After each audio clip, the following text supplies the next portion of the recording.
წინა ლექციებზე ჩვენ განვიხილეთ სხვადასხვა სტრუქტურები, სხვადასხვა უფრო მეტად ორგანული ნაერთები, მათ შორის ყურადღება გავამახვილეთ მაგალითად ცილებზე, ფერმენტებზე. ასევე ჩვენ გვქონდა საუბარი ლიპიდებთან დაკავშირებით. აი, როდესაც საუბრობთ ლიპიდებზე, პირველი რაც აღინიშნება ლიპიდებზე საუბრის დროს, რაც ახსენდება ალბათ ადამიანს, რომელსაც შეხება აქვს ბიოლოგიასთან, ბიოქიმიასთან, ახსენდება მემბრანა. და ჩვენ აი ამ კუთხით დავახასიათეთ სხვადასხვა ტიპის ლიპიდები. აი, დღეს საუბარი გვაქვს ჩვენ ზუსტად მემბრანაზე. მემბრანა, რომელიც არის ერთ-ერთი ყველაზე ალბათ მნიშვნელოვანი სტრუქტურა, არსებობს ასეთი იდეაც, ეს ძირითადად ევოლუციური იდეებით იდეებზე, ესე ვთქვათ, მომუშავე ადამიანებში, რომ მემბრანა იყო ზუსტად ეს სტრუქტურა, რომელიც იყო აუცილებელი სიცოცხლის ჩამოყალიბებისათვის. რადგანაც მემბრანა არის სტრუქტურა, რომელიც გამოყოფს ცოცხალ ორგანიზმს, სისტემას გარემო სამყაროსაგან და ასევე აკავშირებს მასთან. ანუ ჩვენ როდესაც საუბრობთ აი მაგალითად თერმოდინამიკაზე, ჩვენ ვთქვით, რომ ცოცხალის სისტემა ეს არის ღია სისტემა, არაიზოლირებული, არადახურული, არამედ ღია სისტემა. რატომ? იმიტომ რომ მას აქვს სტრუქტურა, რომელსაც ეწოდება მემბრანა და ეს მემბრანა აკავშირებს მას გარე სამყაროსთან. თუმცა ამავდროულად მემბრანა არის შერჩევითად გამლადი. ეს იდეა ჩვენ ვიცით, ჩვენთვის ცნობილია და ამ ხრივ მემბრანის სტრუქტურა, მემბრანის ნორმალური ფუნქციონირება ხშირად ძალიან ესე ვთქვათ, დაკავშირებულია ხოლმე იმასთან, რომ მოხდეს სწორად გარკვეული უჯრედების განვითარება, ფუნქციონირება და ასე შემდეგ. ხო, მემბრანები, რა თქმა უნდა, არ არსებობს მხოლოდ მემბრანა, რომელიც ფარავს უჯრედს. არსებობს მემბრანები, რომლებიც ესე ვთქვათ, დაკავშირებულები არიან უჯრედში და სივრცეში. აი ზუსტად ამასთან არის კავშირში ეუკარიოტული ორგანიზმების ჩამოყალიბება, ხო? ეუკარიოტული ორგანიზმების ჩამოყალიბება, რომელიც არის უმნიშვნელოვანესი სტრუქტურა, თვითონ უმნიშვნელოვანესი, ესე ვთქვათ, ეტაპი ცოცხალი ორგანიზმის განვითარების. ეხლა რატომ? იმიტომ რომ ეუკარიოტულ ორგანიზმებში მოხდა კომპარტმენტალიზაცია, როგორც ეწოდება, ხო, ამას გარკვეული რეგიონების გამოყოფა თავად უჯრედში, რომელიც ასრულებენ მათთვის განკუთვნილ სპეციფიურ ფუნქციებს. ამ ხრივაც ეს მემბრანები არის ძალიან მნიშვნელოვანი უჯრედში და ანუ სუბუჯრედული სტრუქტურების გარემომცველი მემბრანები, ეს არის ბირთვი, მიტოქონდრია, ლიზოსომი, ენდოპლაზმური ბადა და ასე შემდეგ. ეხლა ორი მეცნიერი, ნიკოლსონი და სინგერი, გახდნენ შეიძლება ითქვას რევოლუციური იდეის შემოტანები, რომელიც დღემდე მუშაობს მიუხედავად გარკვეული მოდიფიცირებისა. მათ 1972 წლიდან შემოგთავაზეს იდეა მემბრანის ხევად მოზაიკური მოდელის შესახებ. რას გულისხმობდა ეს მოდელი?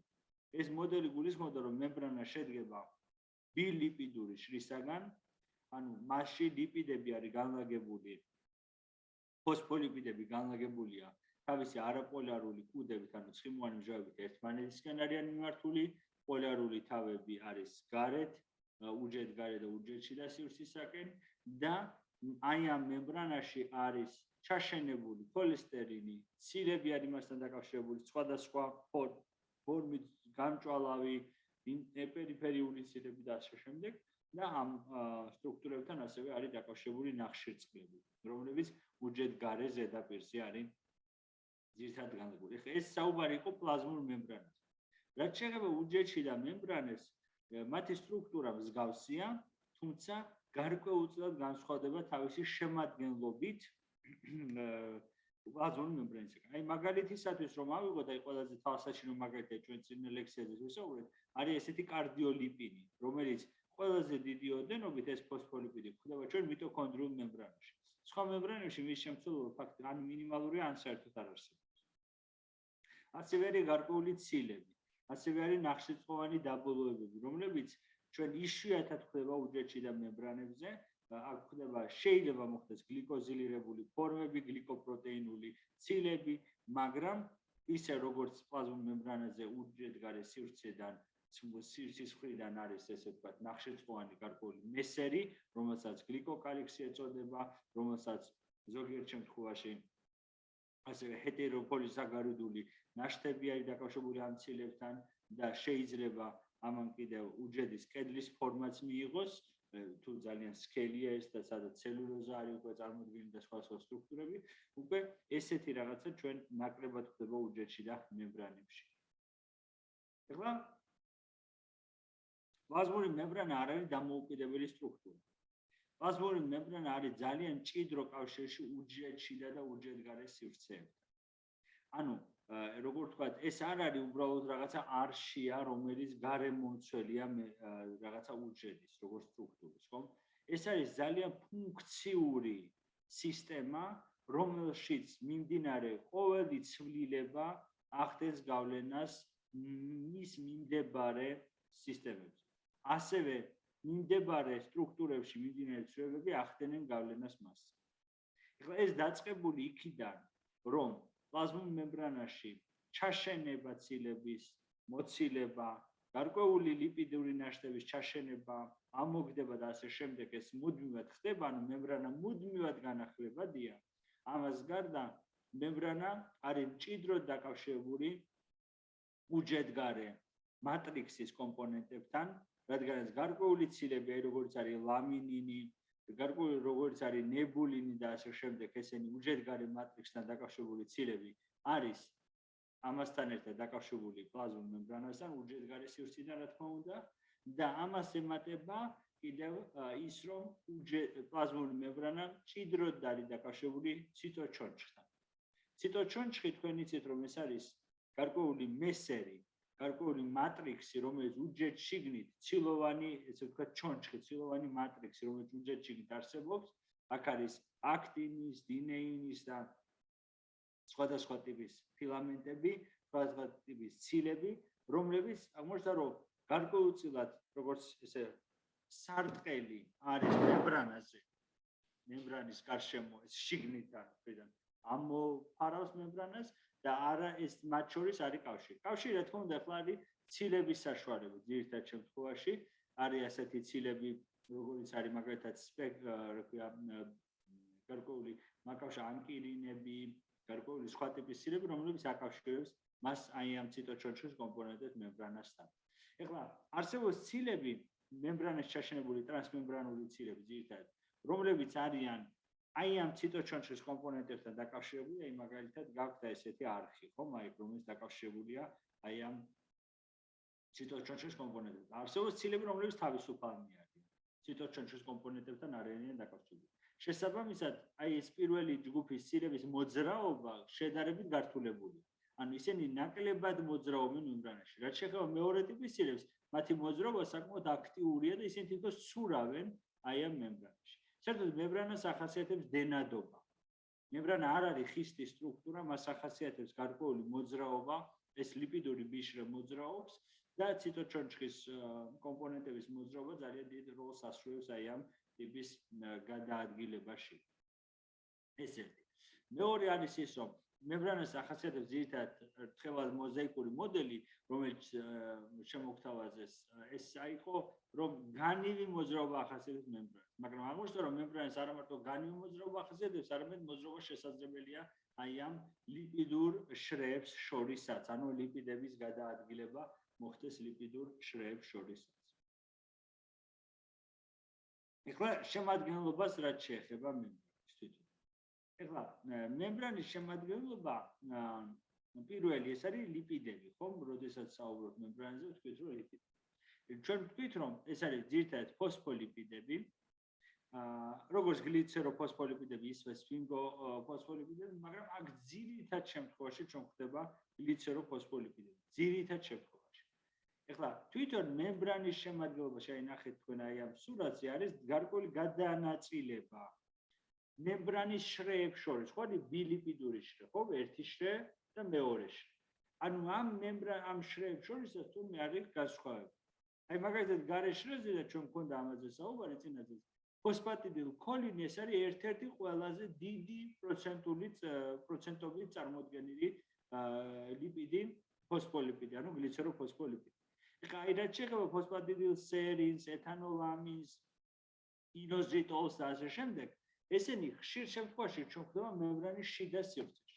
აი ჩვენ გვქონდა საუბარი წინაზეც რომ თუ მოხდა გადაადგილება და ეს გადაადგილება ხდება მემბრანის აი ამ შრეებს შორისაც, აი მაგალითად ფოსფატიდილ სერინის გადაადგილება გარეშეში შეიძლება პათოლოგიური გზის ჩამქრთველი იყოს და მან მოახდინოს მოზიდვა მაკროფაგების ამ უჯრედთან და სპეციალური მაკროფაგი დაუკავშირდება თავის რეცეპტორით და მოხდება აი ამ უჯრედის შტატმა, ამ ნაწილაკის შტატმა.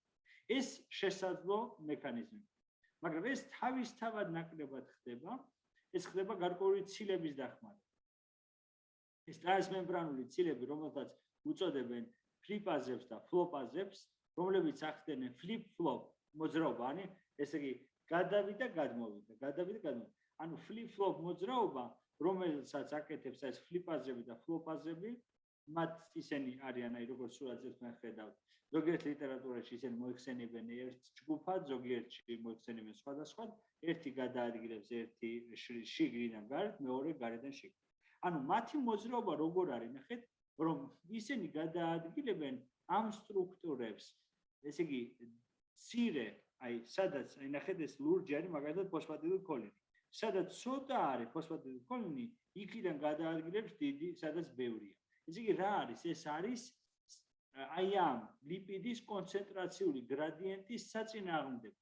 ანუ შენ რომ რაღაცა გადაიტანო მცირე ოდენობიდან დიდ ოდენობაში, შენ ამისთვის ენერგიის ხარჯვა დაგჭირდება აუცილებლად.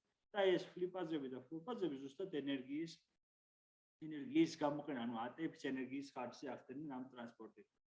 ეხლა რაც შეეხება სკრამბლაზებს, მაგალითად სკრამბაზები, ესენი არიან პასიური ტრანსპორტერი, ესე უწოდებენ პასიური ტრანსპორტერები, ისინი უბრალოდ დიდი კონცენტრაციიდან გადმოიტანენ აი ამ ლიპიდს დაბალი კონცენტრაციისაკენ, რასაც ენერგიის ხარჯვა, რა თქმა უნდა, არ ჭირდება. ეხლა რაც შეეხება ცილებს, რაც შეეხება ცილებს.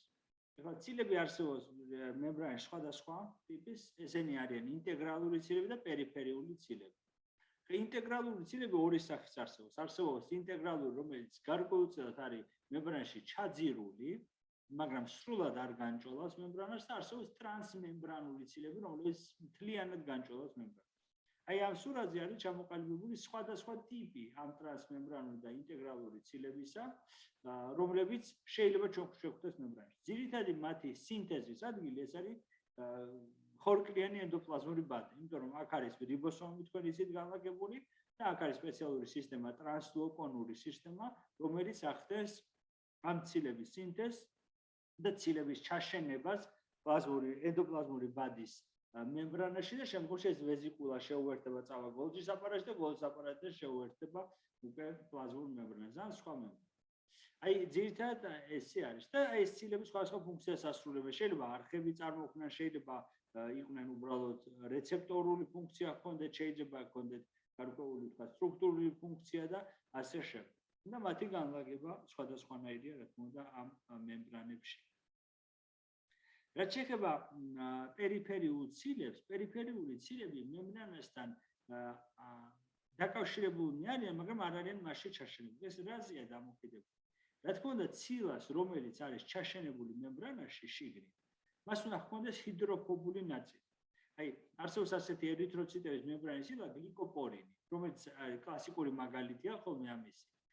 რატომ? იმიტომ რომ მას აქვს ალფა სპირალური უბანი, რომელიც განჭოლავს მემბრანას თვითონ. ანუ ეს არის დიდი ცილა, რომელიც ჩაშენებულია მემბრანაში, მაგრამ თვითონ მისი მემბრანული სეგმენტი არის წარმოდგენილი ალფა სპირალური უბანი.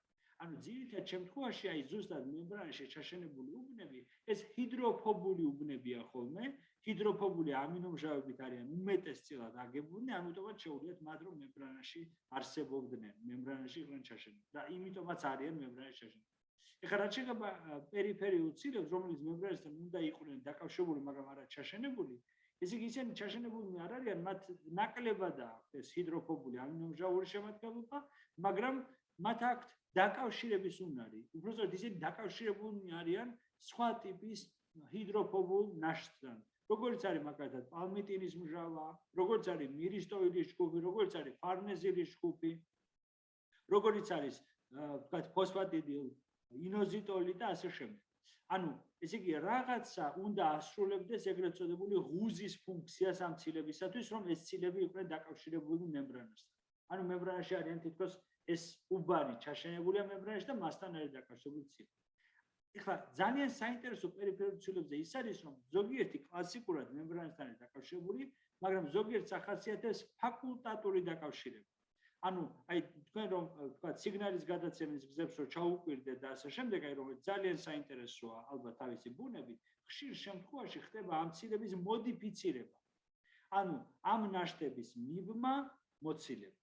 ანუ მაგალითად არსებობს ასეთი ცნობილი ცილები, რას ცილებს უწოდებენ მათ, რომელთაც შეუძლიათ სხვადასხვა მემბრანას დაუკავშირდნენ და ასევე ხსნადი ფორმითაც იყო. აი მათი პალმიტილირება მაგალითად თუ აი ეს რას ცილა პალმიტილირებულია, ის მაშინ მიტოქონდრიის მემბრანას უკავშირდება. ან ენდოპლაზმური ბადის. თუ ის ფარნეზილირებულია, ის აუცილებლად პლაზმურ მემბრანას უკავშირდება. აი ეს რა თქმა უნდა ფერმენტები ახორციელებენ ამ მოდიფიცირებას, მაგრამ ეს მოდიფიცირებაა ზუსტად საფუძველი, რომელ მემბრანასთან იქნება ესა თუ ის ცილა დაკავშირებული. ეხლა აი თქვენ ხედავთ ეს რთული ფოსფატიდი ინოზიტოლთან დაკავშირებული ცილა, რომელიც აი ცილოვანი ნაშთი აქ არის, ხედავთ თქვენ აქ ოლიგოსაქარიდულ ნაშთს, ენაცეტილ მეირამინის მჟავას, აი აქ ფაქტიურად და აქ ფოსფატიდი ინოზიტოლი. ანუ როგორ ეს ძირითად შემთხვევაში ეს ხდება ფერმენტული მექანიზმი არსებობს, რომელიც მუშაობს ენდოპლაზმურ ბადეში და როდესაც ხდება აი ამ კონკრეტული ტიპის ცილების სინთეზი, იქვე ხდება ფოსფატიდი ინოზიტოლთან გლიკოზილირებულ შეიძლება იყოს ფოსფატიდი ინოზიტოლთან დაკავშირება აი ამ ცილების და შემდგომში უკვე მემბრანაში არიან ჩაშენებულნი და აი ასე ფუნქციონირებენ. ეხლა კიდევ ერთი საინტერესო მომენტი რომ კი ნამდვილად ჭარბობს მემბრანაში გლიცეროფოსფოლიპიდები, ის არიან უდიდესი შემადგენლობით, მაგრამ არის უბნები, სადაც სფინგოფოსფოლიპიდები. ეხლა სფინგოფოსფოლიპიდები და სფინგოლიპიდებიც რა თქმა უნდა, მაგრამ სფინგოფოსფოლიპიდებზე საინტერესო ის არის, რომ ისინი შეიცავენ როგორც მოგეხსენებათ ამინოსპირტ სფინგოზინს. და თქვენ თუ სტრუქტურას დააკვირდებით სფინგოფოსფოლიპიდებში ჩვენ ორი ფეხი რო არის, ხომ? ერთი არის ცხიმოვანი მჟავა აქედან და მეორე არის ამინოსპირტ სფინგოზინის ნაშთი. რა თქმა უნდა, ის თავისი ბუნებით არ არის ცხიმოვანი მჟავური ნაშთი, მართალია ჰიდროფობული ნაწილია, მაგრამ მაინც არ არის ისეთი. ამიტომ ის უბნები, სადაც ჭარბობს ეს სფინგოფოსფოლიპიდები, ან სფინგოლიპიდები, ეს უბნები არის ესე იგი უფრო ცოტა გასქელებული თითქოს და არასტაბილური. ანუ მემბრანა აქ არ არის სტაბილურად წარმოდგენილი. და მემბრანის სტაბილიზაციის გაზრდისათვის, რომ მისი ხსნადობა არ იყოს დიდი, ანუ ეს უბანი იყოს შედარებით ისეთი, ანუ მემბრანული ფუნქციის შემსრულებელი, როგორც ბარიერის, ამისთვის აუცილებელია და ხშირად აქ ხდება ჩვენ ქოლესტერინული ნაშთები. ქოლესტერინული ნაშთები სხვაგანაც არის, მაგრამ აქ განსაკუთრებით ხდება ჩვენ ქოლესტერი, რომელიც ზრდის ამ უბნის ჰიდროფობულობას. და ამ უბნებს ხშირ შემთხვევაში უწოდებენ ხოლმე კლასტერებს, გარკვეულ კლასტერულ ასოციატებსაც უწოდებენ. ანუ membrane rafts, ესე ქვია ინგლისურად, აი ამ უბნებს. ეხლა ეს უბნები ძალიან საინტერესოა თავისი ბუნებით, იმიტომ რომ მათთან არის დაკავშირებული ესეთი უჯრედშიდა ცილა, რომელსაც კავეოლინი ეწოდება. კავეოლინი, რომელიც თავის მხრივ არის მაპროვოცირებული კავეოლების წარმოქმნით, იმიტომ ქვია კავეოლინი. ეხლა რა არის კავეოლა? ეს არის, როდესაც ხდება მემბრანის ჩაზნექვა და ის გარე სივრცეში არსებული ნივთიერებები, რაც არის, აი ამ კავეოლაში ჩაიღვრება, რა თქმა უნდა, ეს კავეოლა თან იზრდება და საბოლოო ჯამში ეს ორი უბანი შეიძლება შეერთდეს ერთმანეთთან და ეს ვეზიკულა შიგნით აღმოჩნდება შიგნით, რაც არის ერთ-ერთი ფორმა მემბრანული ტრანსპორტის. ანუ აი ეს კლასტერული უბნები, სადაც არის სფინგოლიპიდების სიჭარბე, სფინგოფოსფოლიპიდების სიჭარბე. ეს არის აქტიური უბნები, მემბრანის აქტიური უბნები, რომლებიც მონაწილეობენ მემბრანულ ტრანსპორტში, აი ამ რომელსაც ენდოციტოზი ეწოდება, ხო? ენდოციტოზი. რა არის ენდოციტოზი? ხომ თვითონ ეს არის ესე იგი ჩვენ რო ვთქვათ მემბრანული ტრანსპორტი შეიძლება იყოს პირველი ფორმა მემბრანული ტრანსპორტის ეს არის ეგრეთ წოდებული გთხოვთ ეს დაიმახსოვროთ ვეზიკულური ტრანსპორტი. ხლა რატომ ქვია ამას ვეზიკულური ტრანსპორტი? ხო ალბათ თქვენ უკვე მოგეხსენებათ ეს, იმიტომ რომ ამ ტრანსპორტის საშუალებით ესე იგი ეს ტრანსპორტი ხორციელდება ეგრეთ წოდებული ვეზიკულების წარმოქმნის გზით. ანუ მემბრანა ჩაიზმიქება და ეს ვეზიკულა აღმოჩნდება უჯრედში. ვეზიკულა არის რაღაცა ბუშტი, რომელიც არის მემბრანის შემოსაზღვრელი. ან პირიქით, ვეზიკულა შეერწყმება მემბრანას, შეერწყმა ადვილია, იმიტომ რომ ეს ორი ლიპიდი, ორი მსგავსი, ესე ვთქვათ, სტრუქტურის მქონე სისტემა ადვილად იხსნება ერთმანეთში და შესაბამისად შეერწყმაც ადვილი. ეხლა ენდოციტოზი თქვენ იცით, რომ არსებობს ამბობენ ორი ძირითადი ფორმა. ეს არის ფაგოციტოზი და პინოციტოზი. მაგრამ არსებობს ასევე მესამე ფორმა, რომელიც ძალიან აქტიურად გამოიყენება, ეს არის ეგრეთ წოდებული რეცეპტორ ინდუცირებული ენდოციტოზი. ეხლა რა არის? აი პინოციტოზე რა შეგვიძლია თქვა? ეს არის ძირითად შემთხვევაში ხსნადი დაბალმოლეკულური, წყალში ხსნადი დაბალმოლეკულური ნივთიერების და ან მათ შორის წყლის ტრანსპორტირება, მაგრამ აი ჩვენ შემდგომ სლაიდებზე ვნახავთ, რომ წყლის ტრანსპორტისათვის არსებობს აკვაპორინი, ასეთი ცილები. ეხლა კითხვა გაუჩნდება ადამიანს, რომ თუ არსებობს აკვაპორინი, რაღაც საჭიროა ეს პინოციტოზი. აღმოჩნდა, რომ პინოციტოზის ერთ-ერთი უდიდესი დანიშნულება ეს არის წყლით და ამ მინერალური მარილებით და მასში გახსნილი ნივთიერებებით ისეთი სისტემების მომარაგება, რომლებიც არიან სისხლძარღვებისგან დისტანცირებულ მდგომარეობაში. ანუ რომლებიც უშუალოდ სისხლის ნაკადიდან კი არ იღებენ წყალს, არამედ საჭიროებენ მის მიღებას სხვა მეზობელი უჯრედებიდან, ან უჯრედგარე სივრციდან. თვითონ ანუ აღმოჩნდა, რომ პინოციტოზისათვის აი ეს პინოციტოზის ერთ-ერთი ძირითადი დანიშნულება ზუსტად ეს არის. ეხლა რაც შეეხება ფაგოციტოზს, ეს არის უფრო აი მაგალითად მაკროფაგების მიერ განსაზღვრული ფაგოციტოზი, რომლებიც როდესაც ხდება თქვათ ბაქტერიის შთანთქმა მაკროფაგების მიერ, ანუ უფრო დიდი ნაწილაკების შთანთქმა და აი ამ შთანთქმის შედეგად უკვე შემდგომში მისი შეერთება ლიზოსომებთან და ლიზოსომების საშუალებით მისი მონება. რაც შეეხება რეცეპტორ განსაზღვრულ, ესე ვთქვათ, ან რეცეპტორის სტიმულირებულ ენდოციტოზს ეს არის სპეციფიური მოვლენა ფაგოციტოზის ან პინოციტოზის, როდესაც ხდება რეცეპტორების მეშვეობით, ანუ გარკვეული ცილების მეშვეობით გარკვეული კომპონენტების შეცნობა. ეს შეიძლება იყოს დაბალმოლეკულური ნაერთები, ეს შეიძლება იყოს შედარებით უფრო მაღალმოლეკულური სტრუქტურები, აი მათ შორის იყოს შეიძლება ვირუსი მთლიანად, ვირუსის კაფსიდი, შეიძლება იყოს გარკვეული ბაქტერიული სტრუქტურებიც ასევე, ან სხვა ტიპის სტრუქტურები, როდესაც ხდება სპეციფიურად უჯრედის მიერ მისი შეცნობა და მისი შთანთქმა. ეხლა ძალიან ხშირად რეცეპტორ განსაზღვრული ენდოციტოზის დროს ეს ვეზიკულები არის გარშემორტყმული ესეთი ცილით, რომელსაც ეწოდება კლატრინი. ანუ ეს არის დაბალმოლეკულური ცილა, რომელიც აი უბანს შემოსაზღვრავს კლატრინული ვეზიკულები წარმოიქმნება, όμως როდესაც შედის უკვე ეს ვეზიკულა უჯრედში, ეს კლატრინული მესერი შემოეცლება მას და ის რჩება როგორც ჩვეულებრივი ვეზიკულა. აქ არის ტრანსპორტერები ხომ ხშირად წარმოდგენილი, ხდება მჟავიანობის ცვლილება და ასე შემდეგ. ეს ხშირად გამოიყენება რეცეპტორების დესენსიტიზაციისთვისაც, გარკვეული ნაერთების რეცეპტორებიდან მოცილებისთვის და ასე შემდეგ. ან გარკვეული კომპონენტების შთანთქმისთვის. ეხლა ეგზოციტოზს რაც შეეხება, ეგზოციტოზი პირიქით პროცესია. მაგრამ ეგზოციტოზი ხო, ეს არის რომ უჯრედში და ვეზიკულების შერწყმა, მას შეიძლება ორი ფუნქცია ჰქონდეს. პირველი, რომ გარკვეული კომპონენტი წარმოიქმნა უჯრედში, გარკვეული ნივთიერება, რომელიც უნდა გამოიყოს გარეთ, ან მაგალითად გვაქვს ფაგოლიზოსომა, რომელმაც მოინელა უჯრედული კომპონენტები, მოინელა შემოჭრილი კომპონენტები და ასე შემდეგ და აცილება რომ მოხდეს აი ამ ტოქსიური ნაერთების და გამოდევნა უჯრედს გარეთ. ეს ეგზოციტოზის ერთ-ერთი დანიშნულება.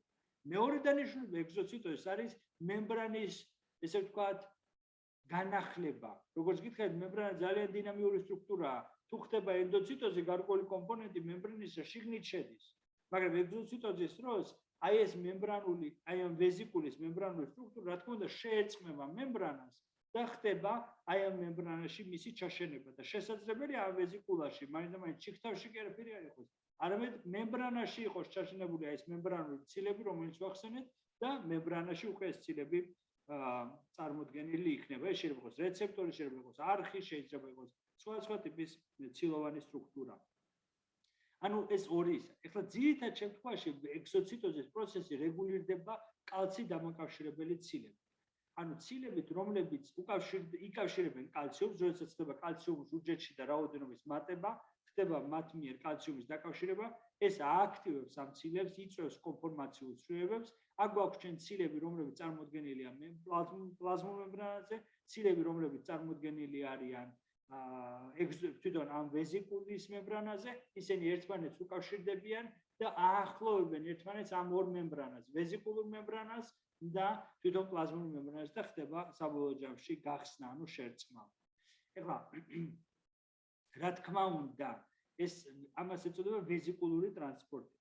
ეხლა ამას გარდა არსებობს კლასიკური გაგება მემბრანული ტრანსპორტის, როდესაც ხდება გარკვეული ნაერთების გადაადგილება მემბრანაში, სხვადასხვა გზით.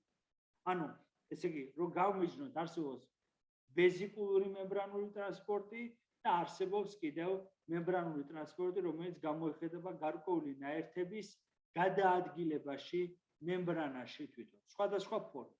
ამის მიხედვით არსებობს სხვადასხვა, ესე ვთქვათ, განსაზღვრელი ძალა, რომელიც განსაზღვრავს მემბრანაში ამ ნაერთების გადაადგილებას.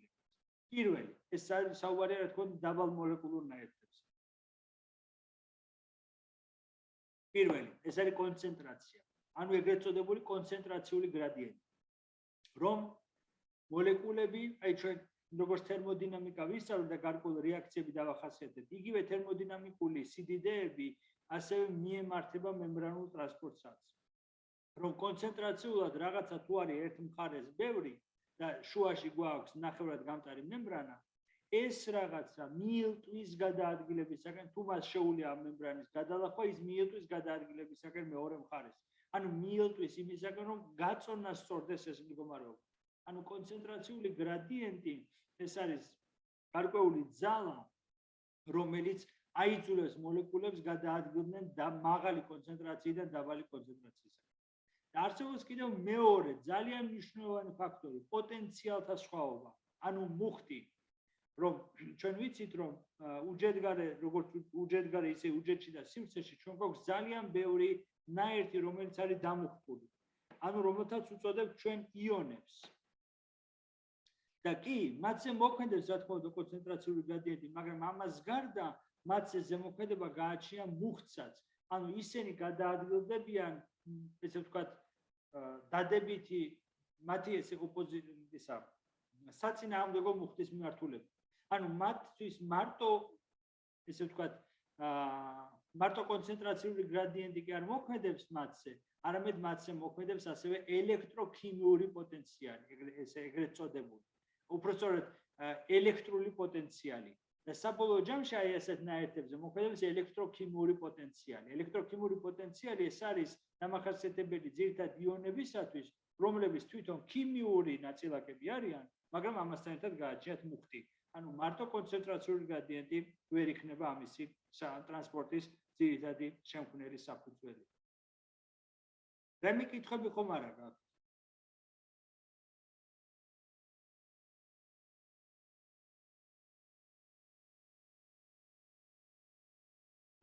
რაღაცა მე შეიძლება ძალიან ჩქარა იმას ვთქვა. არ გვაქვს.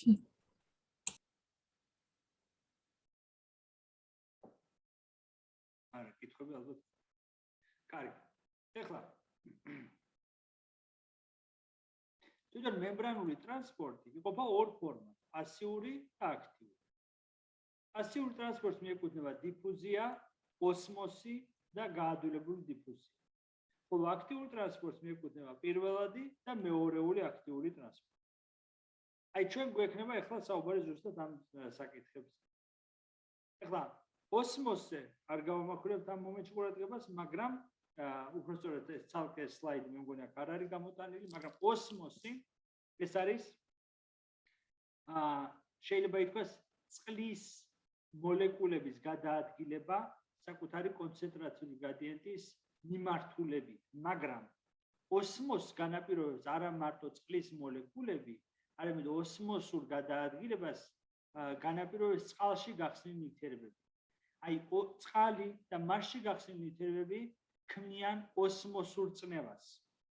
და ეს არის იდეა, რომ წყალი გადაადგილდება უფრო ნაკლებად კონცენტრირებული სივრციდან უფრო მეტად კონცენტრირებული სივრცისაკენ. ანუ წყალი აი როგორც მარილი, მანი შევჭამე რაღაცა, ხო? და წყალს ვსვამ. რატომ? რომ გავანეიტრალო თითქოს გავანეიტრალო ეს მარილი. აი ზუსტად ან თქვა ტკბილი შევჭამე და ვსვამ წყალს. აი დაახლოებით აი ესეთი პრინციპია შეიძლება ითქვას, რომ თუ მემბრანის ერთ მხარეს მე მაქვს რაიმე დიდი კონცენტრაციის წარმოდგენილი მარილი იქნება ეს თუ ნახშირწყლები იქნება თუ ასე შემდეგ და ცილები და ამინომჟავები, თურმე აღმოჩნდა რომ წყალს ახასიათებს გადაადგილების უნარი, ანუ ოსმოსური წნევის საშუალებით წყალი გადაადგილდება ერთი მიმართულებიდან უფრო მეორე მიმართულებისკენ, იქ სადაც მისი არსებობა როგორც გამხსნელის უფრო საჭირო. ეხლა რო ფოკუსირდეთ რაც შეეხება დიფუზიას. დიფუზია ეს არის პასიური ტრანსპორტის ფორმა, ზოგიერთი პასიურ დიფუზიასაც უწოდებთ, მაგრამ დიფუზია ყოველთვის პასიურია, როდესაც ხდება გარკვეული ნაერთების, გარკვეული მოლეკულების გადაადგილება მემბრანის ერთი მხარიდან მეორისაკენ. ეს არ არის აუცილებელი რომ გარედან შიგნით, შეიძლება იყოს შიგნიდან გარეთ. მაგრამ დიფუზიას აქვს ერთი ესე ვთქვათ მომენტი, რომ დიფუზია დამოკიდებულია ამ მოლეკულის რაობაზე. რადგანაც მან მემბრანა უნდა გადაკვეთოს, ესე იგი მას უნდა ჰქონდეს, ის უნდა იყოს დაბალმოლეკულური და უნდა იყოს ჰიდროფობული. აი ჩვენ თუ ვიტყვით, რომ ნებისმიერ ცხიმოვან მჟავას შეუძლია მემბრანის გადაადგილება, მემბრანაში გადაადგილება ჩვენ ვიქნებით არასწორი. იმიტომ რომ აქ არ არის აუცილებელი მხოლოდ ჰიდროფობულობა არ არის საკმარისი, არამედ ასევე აუცილებელია ესე ვთქვათ მოლეკულის ზომაც არის განსაზღვრელი გავიგოთ. ეხლა რატომ? იმიტომ რომ პოტენციურად ნებისმიერნაირ შეუძლია მემბრანაში გადაადგილება, მაგრამ მათი გადაადგილების სიჩქარე იმდენად ნელია, რომ ეს უტოლდება ნოლს. ანუ ჩვენ შეგვიძლია ვთქვათ, რომ ისინი ვერ გადაადგილდებიან მემბრანაში. ესე იგი, ეს არის დიფუზია არის ძირითადად ესე ვთქვათ, დაბალმოლეკულური ჰიდროფობული ნაერთების გადაადგილება მემბრანის ერთი მხრიდან მეორეზე, მეორე მხარეს კონცენტრაციული გრადიენტის მიმართულებით. აი ეს არის ძირითადად დიფუზია. ეხლა არსებობს დიფუზიის უფრო მეორე ფორმა, რომელსაც გაადვილებული დიფუზია ეწოდება. გაადვილებული, აი მაგალითად ჟანგბადი გადაადგილდება დიფუზიის საშუალებით. რატომ? იმიტომ რომ ორი ჟანგბადი. ორი ჟანგბადი ნიშნავს, რომ ისინი ერთმანეთს, ანუ ჟანგბადის მოლეკულა თვითონ არაპოლარულია. ამას ძალიან დიდი მნიშვნელობა აქვს. რატომ? იმიტომ რომ ჩვენ ჟანგბადს შევითვისებთ დიფუზიის საშუალებით. აქ არ არის საჭირო რაიმე სატრანსპორტო მექანიზმის არსებობა. სატრანსპორტო მექანიზმი საჭიროა სისხლში ჰემოგლობინის საშუალებით, ქსოვილებში მიოგლობინის, ნეიროგლობინის და ასე შემდეგ სხვადასხვა სტრუქტურების საშუალებით. რატომ? იმიტომ რომ ჟანგბადი წყალში ცუდად ხსნადი, მაგრამ სამაგიეროდ ჟანგბადი ადვილად გადაადგილდება მემბრანაში და ეს ძალიან მნიშვნელოვანი კომპონენტია. ეხლა ისეთი ჯგუფებისათვის, რომლებიც შედარებით პოლარული არიან და მემბრანა ნაკლებად განვლადია, ან სრულიად განვლადია ხანდახან, არსებობს ეგრეთ წოდებული გაადვილებული დიფუზია. გაადვილებული დიფუზია არის, როდესაც მემბრანული ცილები მონაწილეობენ ამ ჯგუფების ტრანსპორტირებაში კონცენტრაციული გრადიენტის მიმართულებით ისევ და ისევ. ანუ აქ არსებობს ეგრეთ წოდებული იონოფორები, აი ვალინომიცინი არსებობს ასეთი, რომელიც არის კალიუმის ტრანსპორტერი. რასაკეთებს ვალინომიცინი? ძალიან საინტერესოა. ის არის, აი ნახეთ ამ სურათზეც დაახლოებით ჩანს, ის არის მემბრანის ერთ მხარეს განლაგებული, იკავშირებს იქ კალიუმს და ის, როდესაც კალიუმს იკავშირებს, გადაადგილდება მემბრანის მეორე შრეში და იქ გაანთავისუფლება. ანუ ესე იგი ზოგიერთ ცილას, რომელსაც იონოფორები ეწოდებათ, ახასიათებს მემბრანაში გადაადგილება. ანუ მემბრანის ერთი შრიდან გადაადგილდება მეორე შრეში და კონცენტრაციული გრადიენტის მიმართულებით გადაიტანს გარკვეულ იონებს. არსებობს მემბრანული ტრანსპორტის გაადვილებული დიფუზიის კიდევ სხვა ფორმები, როდესაც არის საჭირო მაგალითად გლუკოზის ტრანსპორტი. ეს ცილები არსად არ გადაადგილდებიან მემბრანაში. ეს არის ტრანსმემბრანული ცილები, ზოგიერთი იონური არხია, ზოგიერთი აი მაგალითად ეს არის გლუკოზის ტრანსპორტერი. აი GLUT1. არსებობს სხვადასხვა ტიპის გლუკოზის ტრანსპორტერი. ეს არის მაგალითად GLUT ტრანსპორტერებს უწოდებენ გლუკოზის ტრანსპორტერებს, რომლებიც გადიული დიფუზიის მექანიზმით ახორციელებენ გლუკოზის ტრანსპორტერებს. ესე იგი ისინი დამოკიდებულები არიან კონცენტრაციაზე გლუკოზის. ესე GLUT1 ტრანსპორტერი, როდესაც გლუკოზის კონცენტრაცია მოიმატებს, მაგალითად სისხლში, ის დაიკავშირებს გლუკოზას, ერითროციტის მემბრანაში ის ჩაშენებული, დაიკავშირებს გლუკოზას, აი ნახეთ, დაიკავშირა. და როგორც კი გლუკოზას დაიკავშირებს, ეს დაკავშირება იწვევს მასში კონფორმაციულ ცვლილებას. ეს ნიშნავს იმას, რომ ის როდესაც იყო გარეთ გახსნილი, ახლა უკვე დაიხურა და შიგნით გაიხსნა. შიგნით რომ გაიხსნება, გლუკოზის კონცენტრაცია უჯრედში ცოტა არის, ხო, ამ შემთხვევაში ვიდრე უჯრედგარეთ. და გლუკოზას გამოანთავისუფლებს უჯრედში. ესე იგი ეს სატრანსპორტო მექანიზმი მხოლოდ და მხოლოდ მაშინ მუშაობს, როდესაც უჯრედის გარეთ გლუკოზა არის ბევრი და უჯრედის შიგნით გლუკოზა არის ცოტა. მაგრამ არსებობს კიდევ გლუკოზის სხვა ტრანსპორტერები. აი მაგალითად GLUT4 ტრანსპორტერი, რომელიც არის ინსულინ დამოკიდებული ტრანსპორტერი. ხა რატომ არის ეს ინსულინ დამოკიდებული? რატო ქვია? იმიტომ რომ აღმოჩნდა რომ ჰორმონი ინსულინი, ჩვენ ვიცით, ეს იყო პირველი ცილოვანი ნაერთი, რომელიც გაიშიფრა მისი სტრუქტურა. ჰორმონი ინსულინი მოქმედებს უჯრედში და ვეზიკულებზე, რომელთა მემბრანაში არის ჩაშენებული GLUT4 ტრანსპორტერი და იწვევს აი ამ ვეზიკულის შერწყმას მემბრანასთან. ანუ როგორც კი არის ინსულინი გლუკოზთან ნახშირწყლმა საკვებს რომ მიიღებს, ინსულინი გამოიყოფა, ინსულინი აძლევს სტიმულს უჯრედს, კუნთოვან უჯრედს, ძირითად შემთხვევაში და სხვა ტიპის უჯრედებს, ღვიძლის უჯრედებს, რომ მოხდეს ამ ვეზიკულების შერწყმა მემბრანასთან, შესაბამისად ეს ცილები უკვე პლაზმურ მემბრანაში არიან ჩაშენებული და GLUT4 ტრანსპორტერი, მსგავსად GLUT1 ტრანსპორტერისა, იწყებს გლუკოზის ტრანსპორტირებას უჯრედგარე სივრცეში და უჯრედში და სივრცეში მაღალი კონცენტრაციის არიდან დაბალი კონცენტრაციის არის. აი ძირითადად ასე ხდება. მაგრამ ჩვენ ვიცით რომ როგორც კი გლუკოზა შემოდის უჯრედში, ეს მინდა რომ იცოდეთ მომავალში, ხდება მისი ფოსფორილება. აი რაც უშლის ხელს გლუკოზის უკან გასვლას. ძირითადად შემთხვევაში ასე ხდება. არის გამონაკლისები მაგალითად ღვიძლი, მაგალითად თირკმელი, სადაც გლუკოზის ფოსფორილება შედარებით ჩენელებულია და ეს აძლევს საშუალებას ამ გლუკოზას რომ დატოვოს უჯრედი, როდესაც ის არის უფრო ბევრი უჯრედში ვიდრე გარეთ და ესეთი ტრანსპორტერი არის GLUT2 ტრანსპორტერი, რომელიც ახდენს გლუკოზის ტრანსპორტირებას კონცენტრაციული გრადიენტის მიმართულებით, არ აქვს მნიშვნელობა საიდან სად. GLUT4 და GLUT1-ს აქვს მნიშვნელობა, მარტო გარედან შიგნით. და GLUT2-ს არ აქვს მნიშვნელობა. ის როგორც შემოიდეს გარედან შიგნით, ისე შიგნიდან გარეთ. თუ თავისუფალი გლუკოზის კონცენტრაცია არის ჭარბი ერთ რომელიმე მხარეს. აი მაგალითად ეს. ეხლა თვითონ გადიული დიფუზია, ნუ გვესმის არსი, რამე კითხვა ხო არა გვაქვს?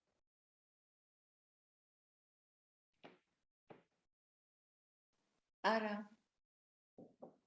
ესე იგი, თვითონ გლუკოზის ტრანსპორტი, გლუკოზის გადიული დიფუზია და საერთოდ ცილოვანი სატრანსპორტო მექანიზმები, სადაც არის ჩართული, შეგვიძლია ჩვენ დავყოთ სამ ძირითად ჯგუფად. იმის და მიხედვით, რამდენი ესე ვთქვათ, აგენტის, ან რამდენი ქიმიური ჯგუფის, რამდენი მოლეკულის ტრანსპორტირება ხდება ამ ცილის საშუალებით, რამდენი სახის შეიძლება ითქვას და რა მიმართულებით.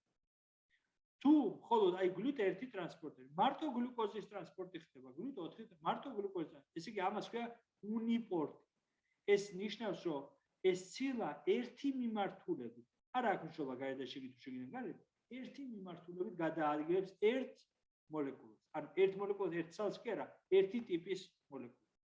მაგრამ არსებობს ეგრეთ წოდებული კოტრანსპორტული მექანიზმები, სადაც გადაადგილება შეიძლება მოხდეს ორი მოლეკულისა, ანუ ორი მოლეკულის იონიზაცია ერთი მიმართულებით, ამას უწოდებენ სიმპორტს, როდესაც გადაადგილდება ხდება ურთიერთსაწინააღმდეგო მიმართულებით, ამას უწოდებენ ანტიპორტს. ერთ-ერთი კარგი მაგალითი ანტიპორტული მექანიზმის ეს არის ეგრეთ წოდებული ქლორის ტრანსპორტი, ბიკარბონატისა და ქლორის ტრანსპორტი. ამას ახორციელებს ეგრეთ წოდებული ანიონური ანტიპორტერი, აი ესეთ ცილებს უწოდებენ ანტიპორტერებს. ეს ანიონური ანტიპორტერი რას აკეთებს, ნახეთ, ჩვენ ვიცით ბიკარბონატულ ბუფერულ სისტემაზე, როდესაც საუბრობთ, მაშინ აღვნიშნეთ ეს, რომ როდესაც ბიკარბონატის კონცენტრაცია მოიმატებს მაგალითად ერითროციტში ან სხვა უჯრედში, ის გაიტანს ბიკარბონატს გარეთ და მის სანაცვლოდ შემოიტანს ქლორს. სადაც ქლორი გარეთ ბევრია და შიგნით ცოტა. მაგრამ როგორც კი ქლორის კონცენტრაცია მოიმატებს შიგნით და ბიკარბონატს მოიმატებს გარეთ, მას შეუძლია უკუ მიმართულებით გადაადგილოს ეს იონი. ეს არის ანიონური ანტიპორტერი, ამიტომ ანიონური რატომ? იმიტომ რომ ქლორის და ბიკარბონატს ესენი ანიონებია, ხო? და ანტიპორტერი რატომ? ისინი ურთიერთსაწინააღმდეგო მიმართულებით ახდენს მის ტრანსპორტირებას. ასეთი ანტიპორტერები ძალიან ბევრია. სიმპორტერების და რა თქმა უნდა უნიპორტერები.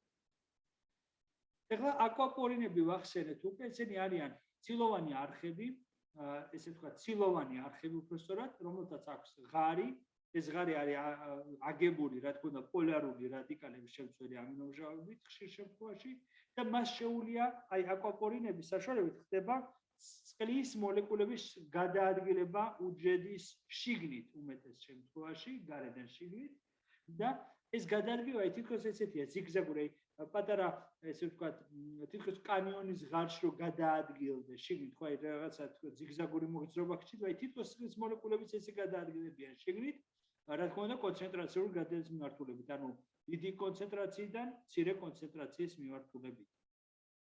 და აი სხვადასხვა ტიპის აკვაპორინები არსებობს, ეს ახლა ინგლისურია თვითონ ეს, მაგრამ ამ იმედი არ მიწყენთ და რა დაავადებები, რა როლი აქვს მათ და რომელ უჯრედებში ისინი წარმოადგენილი ეს სხვადასხვა ტიპის აკვაპორინები, ეს რომ ვთქვათ თქვენთვის რომ იცოდეთ თუ დაგაინტერესებთ.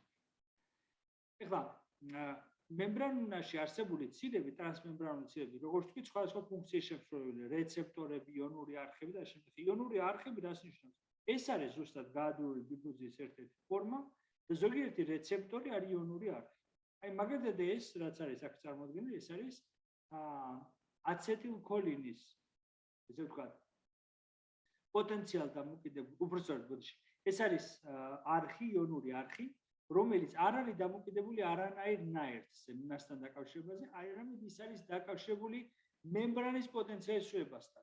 ანუ თუ მემბრანის პოტენციალი შეიცვალა, ეს არხი გაიხსნება და იმოქმედებს. ეს არის მაგალითად ნატრიუმის არხი, ეს ნეირონული პოტენციალ დამოკიდებული არხი. ზოგიერთი არხი არის პირიქით, თუ მემბრანა დეპოლარიზდა, ანუ მისი პოტენციალი შეიცვალა, პირიქით დაიხურება. ანუ ეს არის განსაზღვრული იმის მიხედვით, თუ როგორი შეცნობა ახასიათებს ამ ტრანსმემბრანულ ცილებს. და მათ რთული აგებულება აქვს, რა თქმა უნდა, მაგრამ ისინი მონაწილეობენ აი ამ გაადურულ დიფუზიაში, აი მაგალითად ნატრიუმი დიდი ოდენობით არის უჯრედგარეთ, ცოტა არის შიგნით, როგორც კი ეს არხი გაიხსნება, ნატრიუმი აუცილებლად შევა უჯრედში და სივრცეში და მოახდენს დეპოლარიზაციას. გააძლიერებს დეპოლარიზაციას. მაგრამ არსებობს სხვა ტიპის იონური არხები, რომელთაც ეწოდებათ ეგრეთ წოდებული ლიგანდ დამოკიდებული, ან ლიგანდ მგრძნობია. აი მაგალითად აცეტილქოლინის რეცეპტორი. აცეტილქოლინის რეცეპტორი, რომელსაც დაუკავშირდება აცეტილქოლინი და როცა დაუკავშირდება აცეტილქოლინი, მაშინ იხსნება ეს არხი. გაიხსნება და გარკვეული ნაერთების შევლენში.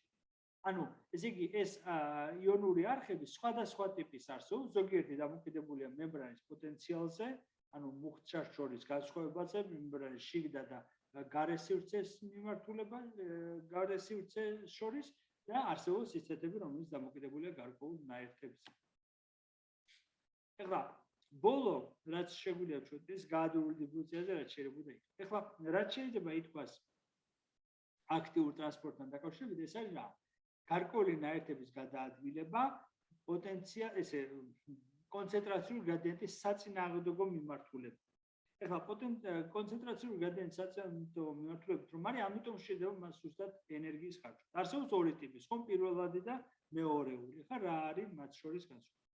ანუ ყველაზე კარგი მაგალითი პირველადი აქტიური ტრანსპორტის ეს არის ეგრეთ წოდებული ნატრიკალი ატეფაზა, რომელიც მიეკუთვნება ტიპის ატეფაზებს. ესენი არიან ატეფაზები, რომ მათ ახასიათებთ ატების ჰიდროლიზის უნარი თვითონ. ეს არის ტიპის ატეფაზა, ახლა ნახოთ რატომ არის ტიპის ატეფაზა. როგორ მუშაობს ეს? როგორც კი ნატრიუმის კონცენტრაცია უჯრედში და სივრცეში მოიმატებს, ოდნავ აი ამ ცილას აქვს მაღალი თვისობა ნატრიუმის მიმართ. და ის აი ამ ოდნავ ცვლილებას ნატრიუმის იონის კონცენტრაციის შეიცნობს და მას დაიკავშირებს.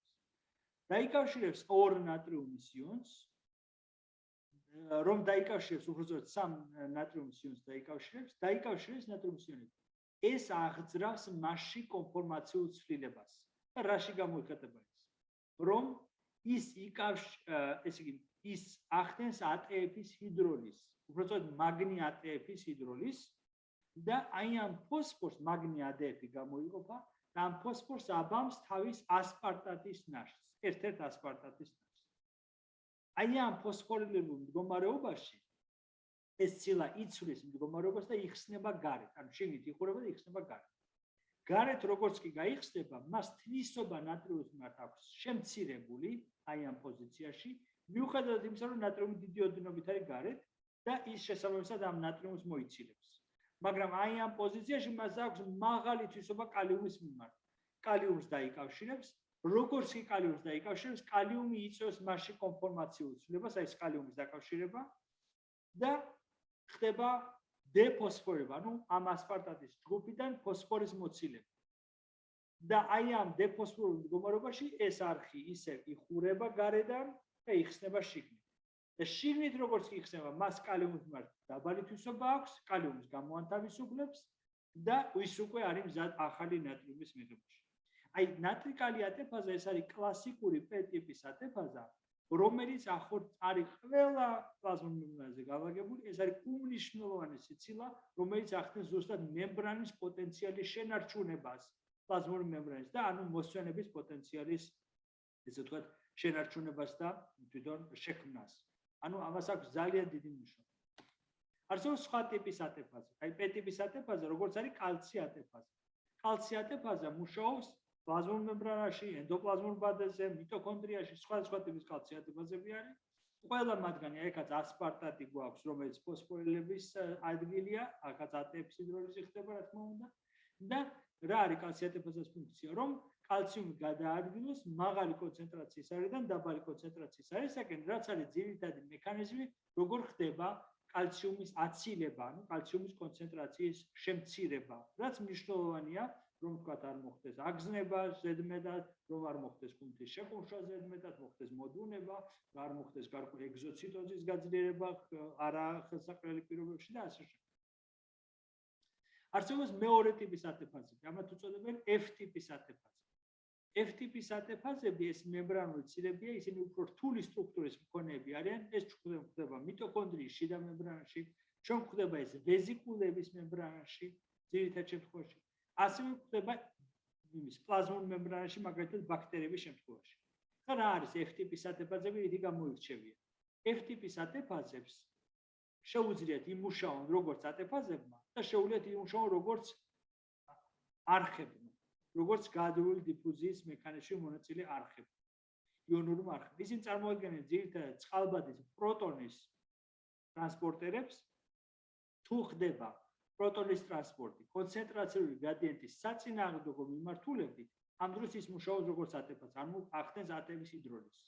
მაგრამ თუ ის მუშაობს როგორც არხი, ანუ ახდენს პროტონების ტრანსპორტირებას კონცენტრაციული გრადიენტის მიმართულებით, ამ შემთხვევაში ხდება ATF-ის სინთეზი. და აი ესეთი ცილა გვაქვს ჩვენ ძალიან ცნობილი მიტოქონდრიაში შეშენებული, რომელსაც ATF სინთეზა ეწოდება. ATF სინთეზა, რომელიც ახდენს ATF-ის სინთეზს ADF-ის ფოსფორილების გზით და ამას მეტაბოლიზმის დროს ჩვენ უფრო დაწვრილებით ისწავლებთ. არსებობს კიდევ პირველადი აქტიური ტრანსპორტის ფორმა, რომელსაც ABC ტრანსპორტერებს უწოდებენ. ABC ტრანსპორტერები ესენი არიან ცილები, აი მაგალითად როგორ აღმოაჩინეს ეს ცილები, გარკვეული ანტისიმსინური მედიკამენტების, როდესაც უნიშნავდნენ პაციენტებს, ნახეს, რომ მათი ეფექტი არ იყო ისეთი, როგორც კვლევებს ჰქონდა დადგენილი.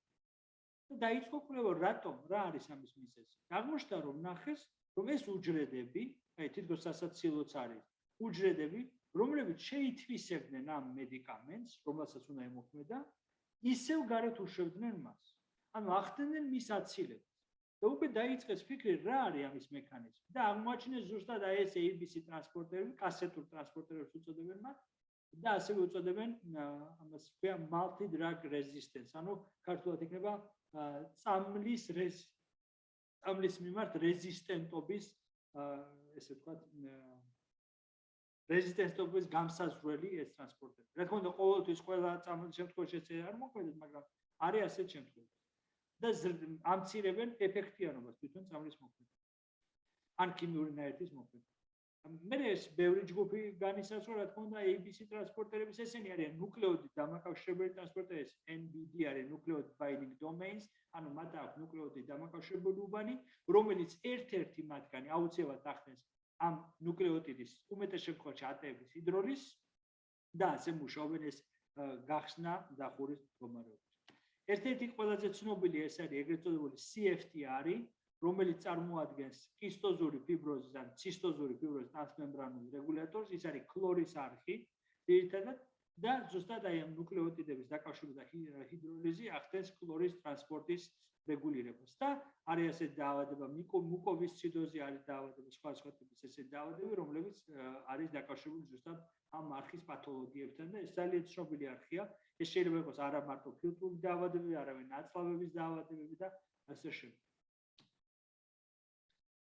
და აი ეს არის სხვადასხვა ტიპის ტრანსპორტერები, რომელიც ახორციელებენ არა პირველად ტრანსპორტს, არამედ მეორეულ ტრანსპორტს. ეხლა რა არის ეს მეორეული ტრანსპორტი?